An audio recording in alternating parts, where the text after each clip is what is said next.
And now we have Jan Rivers from Public Good. Kia ora koutou. My name's Jan Rivers and I'm a gender heretic. I don't believe that children are ever born in the wrong body. I'm a heretic against the emerging state doctrine of gender theory. I don't believe that attraction is based on gender. I believe it's based on sex. And I don't believe that gender treatment for children is ever good for them. And I'm here for, and I'd like to outline a number of reasons why I'm a heretic and why that belief should be protected. So first of all, I'm here to fight misinformation. A number of journalists in our New Zealand journalism are telling lies about puberty blockers.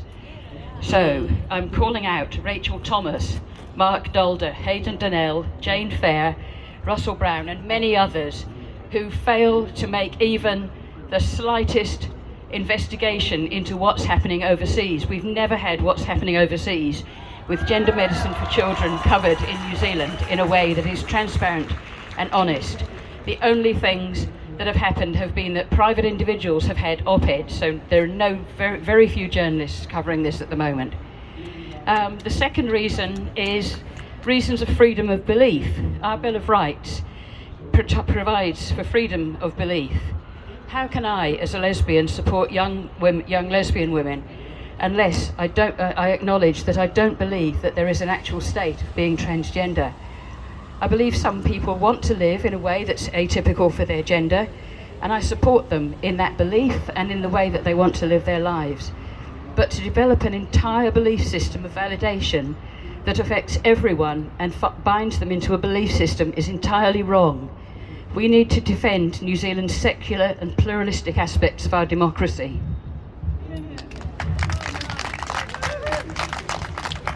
We should be very concerned about the emergence of new doctrines that cut across this secular and pluralistic society. There are strong arguments that gender ideology is the evidence of the formation of a new kind of individualistic identitarian religion, a religion of personal identity, with its own heresies, incantations, rituals, coming out, post-operative photos and annual celebrations. There is now in New Zealand a transgender celebratory event in every calendar month except January. And even those events that formerly supported the gay and lesbian community have now been co-opted to support the transgender community. A third reason why I don't believe in gender theory, gender doctrine, is a kind of a spiritual belief. I don't believe that people are best served by trying to live other lives than the lives that they, in the bodies that they have as bodies. I don't believe that it's healthy to tell people that their best lives are lived as someone else because they can't bear who they are. How can that be healthy? As Alice Drager has said, it's unclear why helping a female child become a boy is somehow a better clinical goal than helping a female child become a girl. And yes, unless you de facto value transgender identity over cisgender identity, if you're neutral on the identity outcome, and if what you're aiming to do is to reduce harms, then the evidence we have suggests that the best way to do that is to try and have a child end up happy with the body he or she was born with, because that will mean fewer invasive medical interventions. And only if that doesn't work should you ever aid in transition.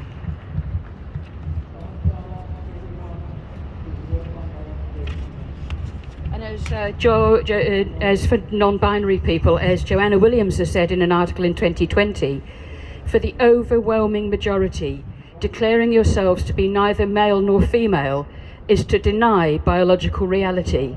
It's to say, though all those pesky things, such as chromosomes and hormones and genitalia, do not apply to you, your feelings, more finely tuned than everyone else's, override the inconvenience of a body.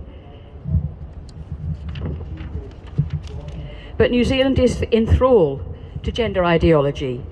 How many government departments in buildings around Parliament have been told, have told the staff today that if they're too distressed by us meeting, that they don't need to come into work today?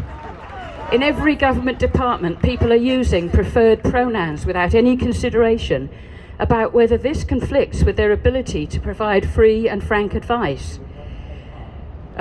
including about gender medicine, about fair policy for women and children, about service delivery. How can a person think critically about gender medicine when they are bound ideologically to the view that self-identified gender is more important than sex? Another reason why I don't support gender theory is that we're supporting an ideology that engages people in ideas that they really don't believe in themselves. In the podcast, The Witch Trials of J.K. Rowling, the transgender woman Natalie Wynn talks about the way that some trans people wield power online, and including why that power is sometimes wielded so fiercely.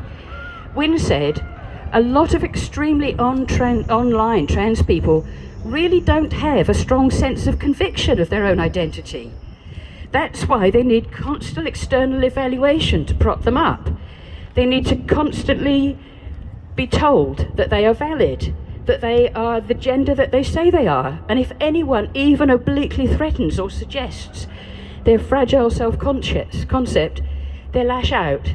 And for some of those trans people, cancelling celebrities on social media is the only kind of power they have.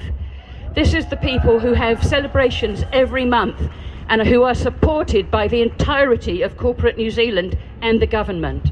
They have no power. They are weak. And globally, Indeed. Thank